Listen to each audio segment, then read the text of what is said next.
이 집에서 평생을 살아야 하나? 아니면 완전히 다른 곳에서 새 인생을 시작해 볼까? 오늘은 나이 70이 넘어서 인생 최고의 결정을 내리신 분들의 이야기를 들려드리려고 합니다. 평생 살던 집을 과감히 정리하고 전혀 새로운 방식으로 살기 시작한 분들이죠. 그 결과는 어떻게 되었을까요? 지금부터 들려드릴 이야기를 끝까지 들으시면 여러분도 오늘 밤 잠자리에 들기 전에 뭔가 큰 결심을 하게 되실지도 모릅니다. 먼저 30년간 살던 단독주택을 정리하고 작은 아파트로 이사하신 72살 김영숙 어르신 이야기입니다. 주변에서는 다들 말렸대요. 나이 들어서 이사하면 적응하기 힘들 거라고, 오히려 더 불편할 거라고요. 하지만 어르신은 이렇게 말씀하셨습니다. 사람들이 나이 들면 변화를 두려워한다고 하잖아요. 저는 오히려 나이가 들수록 더 과감하게 변화를 선택해야 한다고 생각해요. 몸이 더 안 좋아지기 전에, 더 늦기 전에 말이죠. 실제로 이사 후 어르신의 삶은 완전히 달라졌습니다. 청소 시간은 절반으로 줄었고, 그 시간에 운동도 하고 친구들도 만나게 되셨죠. 무엇보다 관리비가 확 줄어서 경제적 부담도 덜어졌답니다. 여러분, 이게 바로 요즘 시니어들 사이에서 일어나고 있는 변화의 시작입니다. 집은 더 이상 평생 한 곳에 머물러야 하는 공간이 아니라 내 삶의 변화에 맞춰 유연하게 선택할 수 있는 공간이 되고 있어요. 제가 접한 조사에 따르면 65세 이상 어르신 10명 중 7명이 지금 사는 집에서 계속 살기는 어려울 것 같다고 답하셨대요. 그만큼 많은 분들이 주거 환경의 변화를 고민하고 계신 거죠. 부산에 사시는 78살 박정희 어르신의 특별한 결정을 들려드릴게요. 이분은 40평이 넘는 아파트를 팔고 그 돈으로 작은 원룸 세 채를 사셨대요. 한 채는 본인이 살고 나머지 두 채는 월세를 놓으셨죠. 주변에서는 의아해했지만 어르신의 생각은 달랐습니다. 큰 집에 혼자 있으면 너무 썰렁해요. 청소하기도 힘들고 관리비도 많이 나가고 이제는 작은 공간에서 편하게 살면서 월세 수입으로 여행도 다니고 취미생활도 하려고요. 이런 변화가 단순한 개인의 선택을 넘어서 하나의 트렌드가 되고 있습니다. 특히 혼자 사시는 어르신들이 늘어나면서 기존의 주거 방식에 대한 생각도 많이 바뀌고 있어요. 이제 요즘 시니어들이 선택하는 세 가지 주거 트렌드를 자세히 알아볼까요? 첫 번째는 작게 사는 삶입니다. 대전의 71살 이정희 어르신은 38평 아파트에서 18평으로 이사하셨어요. 관리비가 절반으로 줄었고 청소는 30분이면 충분해요. 예전엔 하루 종일 집안일만 하다가 지쳤는데 이제는 시간이 남아서 운동도 하고 친구들도 자주 만나요. 작은 공간으로 옮기면서 얻는 이점이 정말 많습니다. 경제적 부담이 줄고 관리도 편해지죠. 큰 집에서 느끼던 공허함 대신 작은 공간의 아늑함을 느낄 수 있답니다. 제가 알고 있는 한 어르신은 이렇게 표현하셨어요. 예전엔 집이 나를 소유했는데 이제는 내가 집을 소유하는 기분이에요.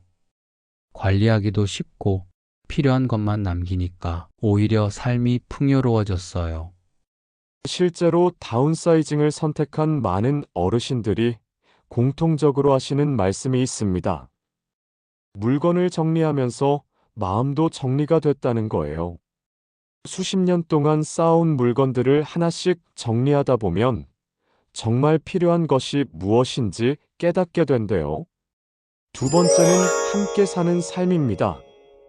서울의 한 시니어 쉐어하우스에 사시는 69세 김영숙 어르신의 이야기예요. 아침에 일어나면 잘 잤어요. 라고 인사 나누고 저녁에는 같이 TV도 보고 수다도 떨어요. 혼자 있을 때는 하루 종일 말 한마디 안 할 때도 많았는데 이제는 그런 걱정이 없어요.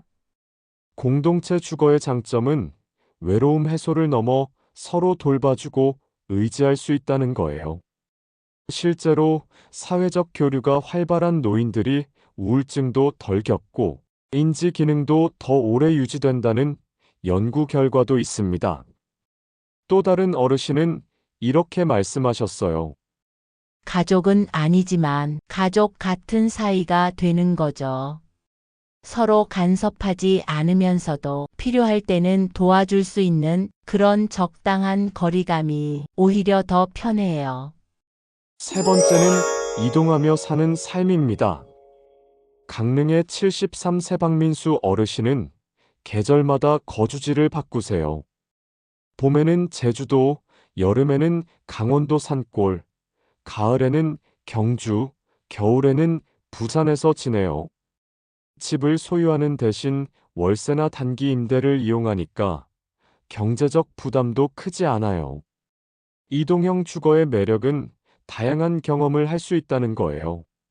새로운 환경과 사람들을 만나면서 삶의 활력을 유지할 수 있죠. 더 놀라운 사례도 있습니다. 77세 한영자 어르신은 남편을 먼저 보낸 후 2층 집을 팔고 두 곳의 거주지를 마련하셨어요. 평일에는 복지관 근처 원룸에서 프로그램 참여하고 주말에는 아파트에서 쉬어요. 이렇게 두 곳을 오가니까 생활에 리듬이 생기더라고요.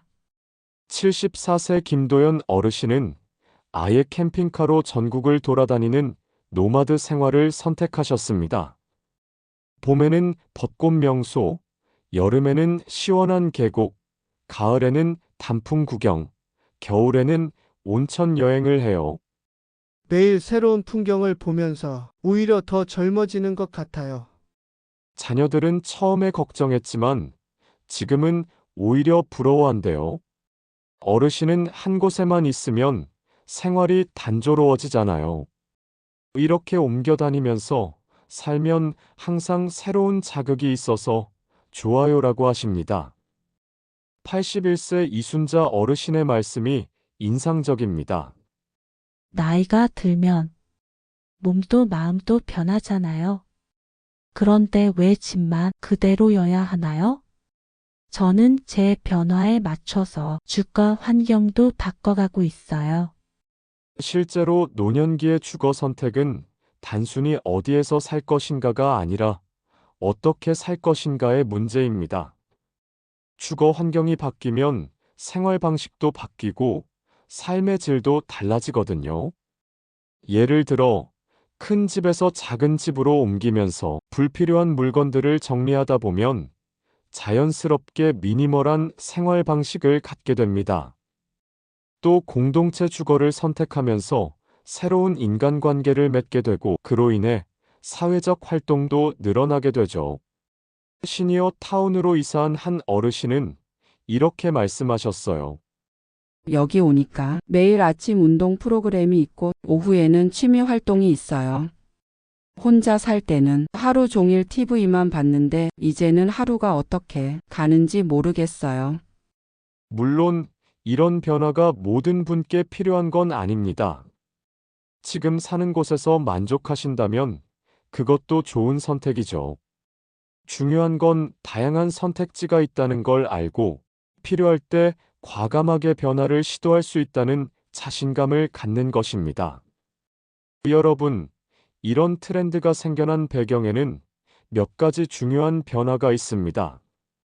첫째, 평균 수명이 늘어나면서 은퇴 후의 삶이 길어졌어요. 예전에는 은퇴하고 10년, 15년 정도였다면 이제는 20, 30년을 더 살아야 합니다. 그만큼 다양한 주거 형태를 경험할 수 있는 시간이 생긴 거죠. 둘째, 건강 수명도 늘어났습니다. 70, 80이 되어도 충분히 활동적인 생활이 가능해졌어요. 그래서 이동형 주거나 공동체 생활 같은 적극적인 선택이 가능해진 겁니다. 셋째, 가족 구조가 변했습니다. 자녀들과 떨어져 사는 게 일반적이 되면서 큰 집의 필요성이 줄어들었죠. 오히려 관리하기 편한 작은 공간이나 사회적 교류가 가능한 공동체 주거가 더 매력적으로 느껴지는 거예요. 넷째, 경제적 관점도 달라졌습니다. 집을 자산으로만 보는 게 아니라 삶의 질을 높이는 도구로 보기 시작했어요. 큰 집을 유지하는 데 드는 비용으로 여행을 다니거나 취미 활동을 하는 게 더 가치 있다고 생각하는 분들이 늘어났죠. 이제 실제로 주거 형태를 바꾸실 때 고려해야 할 점들을 말씀드릴게요. 먼저, 자신의 건강 상태를 정확히 파악하세요. 계단이 많은 집은 불편할 수 있고 병원과의 거리도 중요합니다. 둘째, 경제적 여건을 고려하세요. 관리비, 공과금, 의료비 등 고정 지출을 계산해보고 여유 자금도 확보해두는 게 좋습니다. 셋째, 성격과 라이프 스타일을 생각하세요. 혼자 있는 걸 좋아하시는지, 사람들과 어울리는 걸 좋아하시는지에 따라 적합한 주거 형태가 달라집니다. 넷째, 가족과의 거리도 중요합니다. 자녀들과 너무 멀리 떨어지면 응급 상황에 대처하기 어려울 수 있어요. 다섯째, 지역 인프라를 확인하세요. 병원, 마트, 문화시설, 대중교통 등이 잘 갖춰져 있는지 살펴보는 게 좋습니다. 마지막으로 제가 만난 83세 최영자 어르신의 이야기를 들려드리고 싶어요. 이분은 다양한 주거 형태를 모두 경험해 보신 분입니다. 60대에는 시골 전원주택에서 살았어요. 공기도 좋고 텃밭도 가꾸고 좋았지요. 그런데 70 넘으니까 병원 가기가 불편하더라고요. 그래서 도시 아파트로 왔어요. 80대니까 또 혼자 있기가 심심해서 시니어 타운으로 옮겼고요. 지금은 여기가 딱 좋아요. 친구들도 있고 프로그램도 다양하고. 어르신의 이야기처럼 나이와 상황에 따라 적합한 주거 형태는 계속 바뀔 수 있습니다. 중요한 건 변화를 두려워하지 않고 현재의 나에게 가장 적합한 선택을 하는 용기입니다. 여러분, 오늘 들려드린 이야기들의 공통점이 뭔지 아시겠어요? 바로 변화를 두려워하지 않고 과감하게 새로운 시도를 하셨다는 점입니다. 그 결과 더 활기차고 행복한 노후를 보내고 계시죠. 집은 더 이상 평생 한 곳에 머물러야 하는 고정된 공간이 아닙니다. 우리 삶의 변화에 맞춰 유연하게 바꿀 수 있는 선택의 대상이죠. 중요한 건 평수나 주소가 아니라 지금의 나에게 가장 편안하고 행복한 공간이 어디인가 하는 것입니다. 혹시 지금 이 순간에도 나도 뭔가 바꿔야 하지 않을까 하는 생각이 드시나요? 그렇다면 작은 것부터 시작해 보세요. 1년 이상 사용하지 않은 물건 하나를 정리해 보는 것. 그게 바로 변화의 첫걸음이 될 수 있습니다. 여러분의 노후는 여러분이 디자인할 수 있습니다. 나이는 숫자에 불과하고 언제든 새로운 선택을 할 수 있다는 것을 기억하세요. 오늘 이야기가 도움이 되셨다면 구독과 좋아요 꼭 눌러주세요. 알림 설정도 해주시면 더 좋은 정보로 찾아뵐게요. 댓글로 여러분이 꿈꾸는 노후의 집은 어떤 모습인지 꼭 알려주세요. 여러분의 이야기가 또 다른 분들께 용기와 희망이 될 수 있습니다. 다음에는 노후 자금 걱정 없이 여유롭게 사는 법에 대해 이야기해 보겠습니다. 여러분의 행복한 노후를 응원합니다. 감사합니다.